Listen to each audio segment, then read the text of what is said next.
Have you ever had that strange gut feeling, like you're being watched? You step out your front door and there they are. You take your trash out. Suddenly they're watering their plants.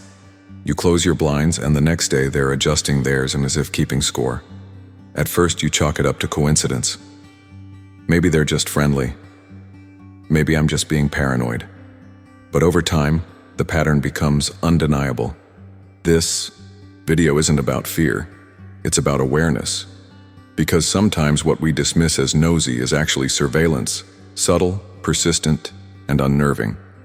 And if you've ever dealt with a neighbor whose interest in your life crosses the line, you know how fast that curiosity can shift from mildly annoying to emotionally exhausting. This isn't just a matter of privacy. It's a matter of peace of mind. Now let's be clear. Not every curious neighbor is a threat. Some people are just chatty, bored, or socially awkward. But some neighbors are strategic, intentional, and sometimes their watchful eyes have less to do with friendliness and more to do with control. In this video, we're going to break down 5 unmistakable signs your neighbor isn't just curious. They may be monitoring you. And more importantly, we'll discuss how to protect your energy, your home, and your sanity, using stoic clarity and calm strategy. Because here's the truth. You have power over your mind, not outside events. Real strength lies in choosing your response. Marcus Aurelius, and if someone is trying to destabilize your peace through constant observation, you don't win by reacting, you win by recognizing, by responding with reason, and by reclaiming control. Let me ask you this. How much of your daily tension could be linked to subtle psychological pressure from the people who live just a few feet away? That sounds extreme, until you realize how deeply unseen stress can affect your focus, sleep, and sense of safety. Take a moment and reflect. Do you feel watched, even when alone? Have you changed your routines, not because you wanted, but because you felt exposed? Are there people in your life who dismiss your concerns, making you question your own intuition? This video isn't here to fuel paranoia. It's here to give clarity, so that you stop doubting your instincts and start reclaiming your mental ground. Because the Stoics didn't believe in reacting emotionally to everything around them, but they did believe in seeing things as they are, objectively, soberly, and with courage. So today, we'll learn not just how to spot surveillance, but how to reclaim your space without rage, without drama, and without losing your peace. Let's begin. Sign 1. They always appear when you leave the house. Let's talk about something that at first seems harmless. You open your door to go for a walk and there they are, standing in the yard watering plants that don't really need water, or sweeping the same section of driveway they swept yesterday, or organizing a garage that's already spotless. Coincidence? Maybe. But what if it keeps happening? Not once, not twice, but every time. That's exactly what happened to David, a former veteran turned quiet suburban dad. At first he laughed it off. Maybe the guy next door just liked fresh air. But then it became a pattern. Every single time David opened his front door, this neighbor, let's call him Greg, would suddenly appear. Not in the backyard, not out running errands, always right there, front and center, just a few feet away, pretending not to watch, but clearly watching. Now this isn't about paranoia, it's about patterns, and when the same behavior keeps repeating itself, timed perfectly to your movements, it's not random. It's predictive. According to psychologists, this is a form of hypervigilant observation.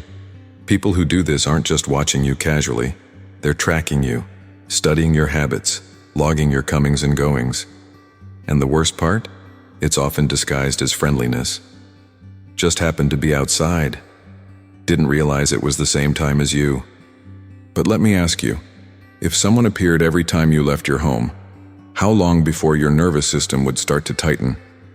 How long before your peace began to erode, even if they never said a word? That's the hidden cost. It's not the action. It's the tension it builds inside you. That quiet suspicion. Am I being watched? That subtle adjustment. Maybe I'll wait 5 more minutes to leave. That inner pressure. Maybe I'm overthinking this. But here's the truth. Your body notices what your mind tries to dismiss. And the Stoics taught us not to ignore reality, but to observe it clearly, without emotion, but with precision. If someone can disturb your peace merely by standing nearby, then they already have more power over you than they should. Inspired by Epictetus, so what can you do? First, observe without reacting emotionally. Start writing it down. Days, times, patterns. This isn't about building a case against someone. It's about clarifying reality for yourself. Second, install a simple camera or doorbell cam. Not to accuse, but to verify. Because peace of mind often begins with proof. Third, and most powerful, disrupt the pattern. Leave the house 10 minutes earlier than usual. Exit through a different door. Walk the opposite route. If the behavior persists, you'll know it wasn't random at all. And if it stops, then perhaps it truly was coincidence. Either way, you've reclaimed control. The Stoics believed that clarity is the first defense, that nothing is more dangerous than letting unease fester in the dark. When we shine a light on suspicion, we either expose a truth or we free ourselves from a fear. So remember, not every curious neighbor is a threat. But if someone consistently appears the moment you step outside, don't dismiss your instincts. The goal is not to panic. The goal is to see clearly, respond wisely, and protect your peace, because no one else will do it for you. Sign 2. Their technology is focused on you. Have you ever walked past your window and noticed a camera just slightly tilted your way? First, you tell yourself it's nothing. Maybe it's just their security system. Maybe it's coincidence. But then the pattern begins. Their Wi-Fi signal seems to light up the moment you get home. Your own internet lags mysteriously when they're outside. You start hearing odd clicks during phone calls. Or maybe you catch them standing by the window again, pretending to be on their phone, always facing your house. This isn't science fiction anymore. Surveillance today doesn't look like a man in a trench coat hiding in the bushes. It's silent, digital, discreet. And if your neighbor is watching you, odds are they're not doing it through their eyes alone. Security cameras now come disguised as bird feeders. Microphones can be hidden in garden lights. Apps can hijack your smart TV, your Wi-Fi, even your baby monitor. And yes, it's legal to install surveillance on their own property until that surveillance violates your right to privacy. So how do you tell the difference between paranoia and pattern? That's where Stoic clarity becomes your greatest ally. As Marcus Aurelius once wrote, the first step, don't be deceived by appearances. Instead of spiraling into fear, you gather facts. You observe without reacting. You test their behavior. Try changing your routine. Leave the house at a different time, walk a different path, turn off devices. Watch what shifts. Notice if their cameras track your movement. Use a Wi-Fi analyzer to scan what signals spike when you're home. You can even purchase simple RF scanners to detect unknown Bluetooth or recording devices near your window. This isn't about fear. It's about sovereignty. You deserve to feel safe in your own home, not watched, not analyzed, not studied like a lab rat. And the most dangerous part? When this behavior continues unchecked, it begins to change you. You start walking more quietly. You hesitate before opening your blinds. You stop singing aloud, or dancing in your kitchen, or talking freely on your phone. That's the psychological prison creeping in, but you are not powerless. Install privacy film on vulnerable windows. Create digital boundaries. Change your Wi-Fi settings, encrypt your network. Use firewalls and device monitoring. If necessary, document incidents and consult local laws or authorities. Above all, do not let this eat away at your sense of self. The Stoics taught us this. We may not control who watches us, but we do control what we do with our awareness. And awareness, my friend, is the beginning of liberation. So I ask you, are you observing your life, or is someone else doing it for you?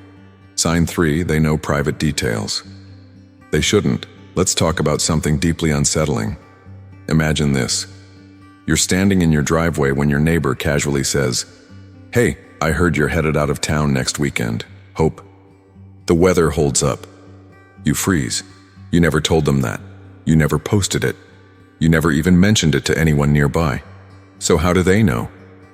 This is where curiosity crosses the line into something darker. Surveillance disguised as friendliness. They're not just being neighborly. They're collecting data. And here's what's worse. It's rarely a single dramatic event.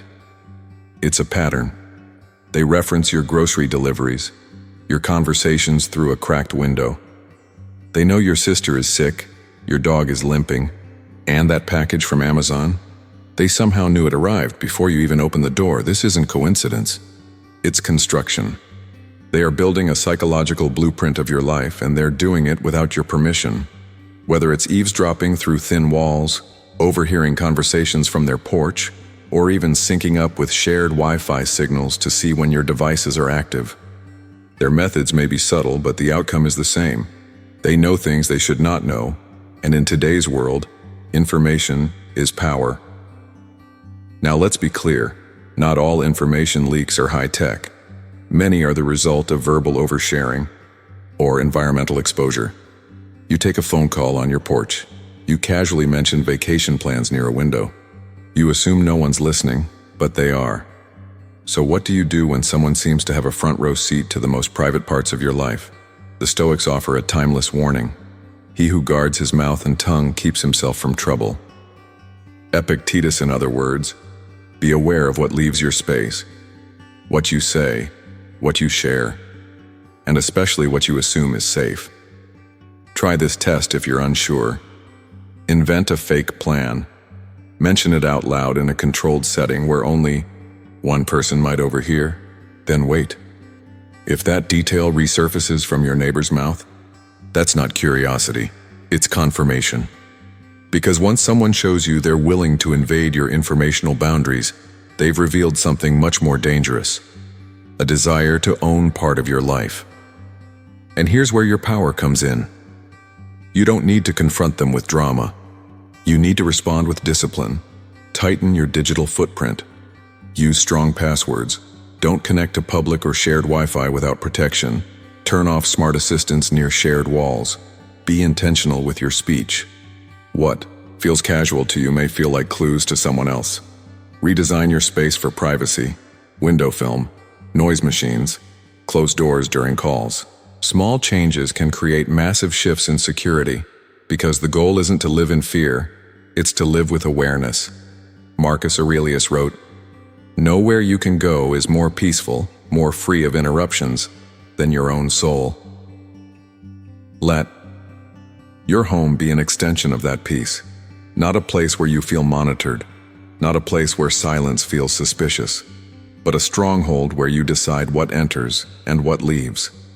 So if your neighbor knows too much, ask yourself this: what are you unintentionally giving away, and how can you take it back? This is about more than privacy. It's about power. And in the quiet war of information, your greatest weapon isn't aggression. It's clarity, strategy, and inner stillness. Because when you control your space, you control your peace. Sign 4. Physical evidence around your property. Let me ask you something. Have you ever stepped outside your door and felt something was off? The welcome mat was aligned a little too perfectly. The potted plant beside it was slightly rotated, just enough to make you pause. Your mailbox left ajar when you distinctly remember closing it the night before. These aren't dramatic violations. There's no broken glass, no open gates, but deep down your gut whispers, someone's been here, and most of us ignore that whisper. We tell ourselves we're imagining things, that maybe the wind moved the mat, maybe the delivery guy was just careless, maybe nothing's wrong. But here's the truth. When someone wants to invade your life, they often start small. They don't break the door, they test the hinges, they see if they can move things, without being noticed. They're probing, checking for access, not just to your property, but to your peace of mind. This is what happened to Richard. Every morning he'd leave for work at 8:07 a.m. habit, routine. But then he started noticing strange things. A perfectly centered doormat, more precise than he'd ever place it himself. A garden light tilted just slightly, though there hadn't been wind. His trash bin moved closer to the edge of the driveway.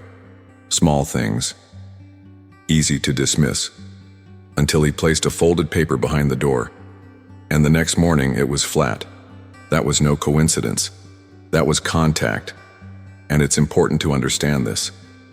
These signs are not random. They are psychological tactics. They're designed to see how much someone can get away with and whether you're paying attention. Stoic philosophy teaches us not to panic, but to perceive clearly. You have power over your mind, not outside events. Realize this and you will find strength. Marcus Aurelius. So what does that look like in real life? It means setting telltales. Simple, subtle indicators of intrusion. A strip of tape across your gate hinge. A piece of paper behind your welcome mat. Chalk lines near flower pots. A pebble on your windowsill. These aren't booby traps. They're proof. They help you shift from suspicion to confirmation, from guessing to knowing. And when you know, you don't need to explode in emotion. You need to act with precision. Take photos, log timestamps, set up a hidden camera or motion sensor light. And most importantly, trust your instinct. Because the moment your space starts feeling off, it usually is. There's a stoic calm that comes from responding, not reacting. You don't need to feel helpless, you need to feel aware. That garden you planted, it's not just decoration, it's part of your fortress. That welcome mat, it's your boundary line. When those things shift without reason, it's not just wind. It's a message. Someone is seeing if you're watching, and if you're not watching, they'll escalate. But if you stay alert, grounded, and strategic, you send a message right back. I see you, and this is my line. Here's the deeper lesson. People who seek control over your space often do it subtly because they fear confrontation. But you don't need to confront to reclaim control. You only need to observe and act wisely. So, what do you do today? Walk your perimeter with fresh eyes. Place 1 or 2 telltale markers. Review any outdoor camera angles.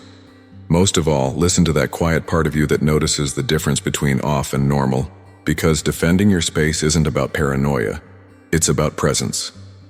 As the Stoics remind us, to be even-minded is the greatest virtue. Heraclitus, often cited by Marcus Aurelius, let that be your guide. Not fear, not anger, just presence, stillness, awareness. Because when your home becomes your stronghold again, when your boundaries are not just physical but energetic, you take your power back.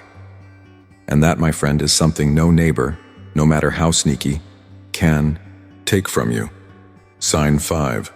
When curiosity becomes obsession, it starts with a glance, then a pattern, and then one day, you realize it's no longer curiosity, it's control. What used to be awkward small talk has become something more unsettling. You notice your neighbor asking questions they shouldn't know the answers to about your job, your family, your future plans, and then it escalates. One morning, Karen, a teacher in her late 40s, received a note in her mailbox. No envelope, no signature, just a handwritten message that said, "Hope you're Thursday. Call goes well." You sounded nervous. The thing is, she had mentioned that call only once, quietly, on the phone, inside her home. She hadn't told a soul, not her friends, not her partner.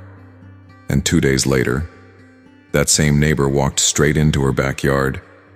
No knock, no permission, just presence. That's not nosy. That's a violation. This is what you need to understand.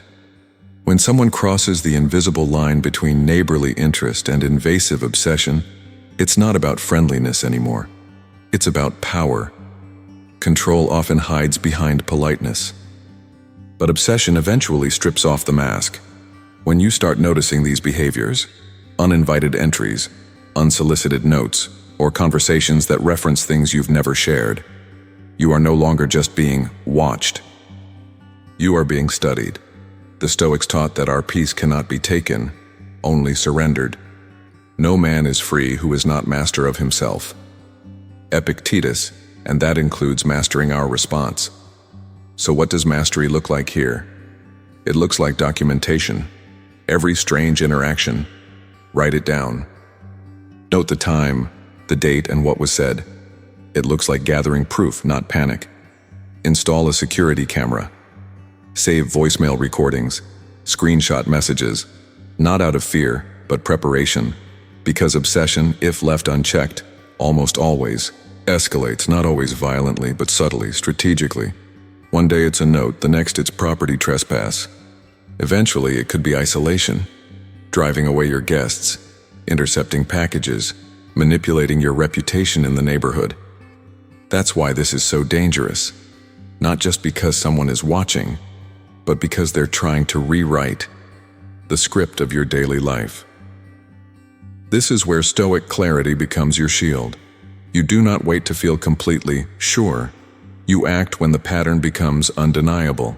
And if that pattern turns predatory, you act immediately. Not with rage, but with resolve. Involve local law enforcement if there's trespassing or harassment. File an incident report, not tomorrow, today. Let trusted neighbors or family know. Tighten your communication circle. And above all, reclaim your autonomy. Obsession thrives in silence. It feeds on your doubt, your fear of overreacting. But let me be clear, you are not overreacting when someone enters your space uninvited. You are not overreacting when someone tracks your life without consent. You are not overreacting when you take action to protect your mental peace. You are responding intelligently, decisively, powerfully. Remember, the Stoics didn't preach passive endurance. They taught active sovereignty, the kind that says, "This is my boundary. Cross it again and you'll meet the full weight of my clarity." Let your action be firm, but your spirit unshaken, because you don't need to become paranoid. You need to become prepared, and once you reclaim your agency, that obsessive grip begins to lose its power, because obsession can only manipulate what you leave unguarded. But when your peace is fortified by awareness, by evidence, and by support, you become untouchable. That's not just protection, that's liberation. Now that we've walked through the 5 clear signs of covert surveillance, from those seemingly coincidental encounters, to tech that feels just a little too aware of your presence, to the unnerving moment someone knows a detail they were never told, it becomes clear. This isn't paranoia, it's pattern recognition. Let's recap what we've covered. A neighbor who always happens to appear when you step outside. Technology, cameras, Wi-Fi, strange glitches, pointed not for safety but for surveillance. Knowledge of your life that they couldn't possibly know, unless they were listening. Physical signs, shifted mats, moved plants, opened mailboxes that speak without words. And finally, the most dangerous phase, obsession that starts to shape your daily reality. The truth is, not everyone who lives nearby lives with respect. Some people cross boundaries because they believe they can, but boundaries only break when we forget to defend them. This is where Stoic wisdom offers us a grounded, powerful mindset. Fear is not a strategy. Clarity is. Preparedness is. So don't respond with panic. Respond with precision. Don't retreat. Fortify. Don't confront with rage. Act with reason and evidence. You were never meant to live in fear inside your own home. Your peace of mind is not a luxury. It is your sacred ground. And no one, not a neighbor, not a stranger, not even subtle intimidation, has the right to trespass on it. So here's your call to action. Install what needs installing. Log what needs documenting. Speak to who needs to be informed. And above all, trust your perception, because awareness, calm, grounded, watchful awareness, is your first and greatest line of defense. If this video opened your eyes, even just a little, don't leave without protecting your peace. Subscribe for more content that strengthens your awareness, your boundaries, and your mind. Drop a comment. Have you ever felt like someone was watching you, but couldn't prove it? Your story might help someone else finally trust their gut. And remember, you don't need permission to reclaim your space, you just need awareness and the courage to act on it.